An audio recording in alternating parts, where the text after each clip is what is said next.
အားလုံးပဲမင်္ဂလာပါကျွန်တော်ဒီနေ့လှူစားပြတဲ့ဟာလေးကတော့ငါးတံမြာပေါင်းလေးပဲဖြစ်ပါတယ်လိုက်ကြည့်ပြပါဦးခင်ဗျာအရင်ဆုံးရင်းနှီးပုတ်ပတ်ဆိုပြီးဆိုလို့ရှိရင်စားနေငယ်ထဲမှာငပြရည်စက်သားမုတ်စပလင်တို့ကိုထည့်ထားပြပါမယ်နော်ပြီးရင်ဒီငါးရဲ့ဝမ်းပိုက်ထဲကိုလည်းစပလင်ထည့်ပေးပါဒါမှသူ့ရဲ့အညီနဲ့ကိုတတ်တာစီပါရဲ့ပို့ပြီးတော့နော်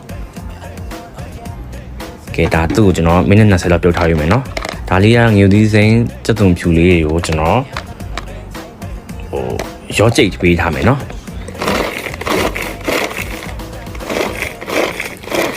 ဒါလေးကတော့ရှမ်းနန်း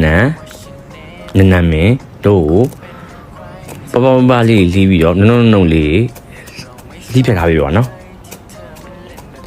ကဲဒါဆိုရင်ဒါကျွန်တော်မိနစ်20ပြုတ်ထားရအနေဒါဆိုတော့သူ့ဒီငါးပြုတ်ရည်ကိုကျွန်တော်3စုံတော့ကျွန်တော်ဖယ်ထားယူရမယ်နော်ဒီငါးပြုတ်ရည်ကိုကျွန်တော်ပြန်သုံးပေးပါမယ်